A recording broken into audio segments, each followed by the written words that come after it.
ఒక క్షణం ఆలోచించండి. ఒకే శరీరంలో ఇద్దరు దేవతలు ఉంటే అది ఎలా ఉంటుంది? పార్వతీదేవి ఒక సందేహం కలిగింది. శివుడు మరియు శక్తి వేరే వేరేనా లేక ఒకటేనా? ఆ సత్యాన్ని తెలుసుకోవాలని పార్వతి ఘోర తపస్సు ప్రారంభించింది. చలిలో నిలబడి ఆకలిని భరించి ఆమె మనసు మాత్రం శివుడి మీదే నిలిచింది. భక్తి ఎంత శుద్ధంగా ఉంటే దేవుడు అంత త్వరగా ప్రత్యక్షమవుతాడు. శివుడు అప్పుడు శివుడు ఒక గొప్ప సత్యాన్ని చూపించాడు. తన అర్ధాంగాన్ని పార్వతితో కలిపాడు. ఆ రూపమే అర్ధనారీశ్వరుడు. ఈ రూపం మనకు ఒక గొప్ప సత్యాన్ని చెబుతుంది. పురుషుడు స్త్రీ వేరు కాదు. శివుడు లేకుండా శక్తి లేదు.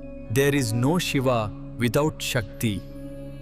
ఇద్దరూ కలిసినప్పుడే సృష్టి సంపూర్ణమవుతుంది. ఒక క్షణం ఆలోచించండి. ఒకే శరీరంలో ఇద్దరు దేవతలు ఉంటే అది ఎలా ఉంటుంది? పార్వతీదేవి ఒక సందేహం కలిగింది. శివుడు మరియు శక్తి వేరే వేరేనా లేక ఒకటేనా?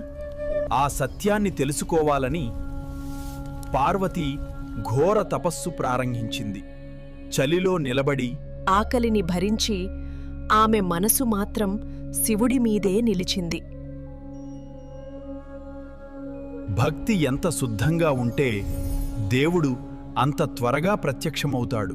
శివుడు అప్పుడు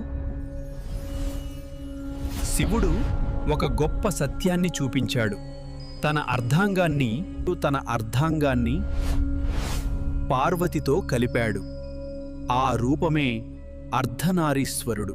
ఈ రూపం మనకు ఒక గొప్ప సత్యాన్ని చెబుతుంది. పురుషుడు స్త్రీ వేరు కాదు. శివుడు లేకుండా శక్తి లేదు. There is no Shiva without Shakti. ఇద్దరూ కలిసినప్పుడే సృష్టి సంపూర్ణమవుతుంది.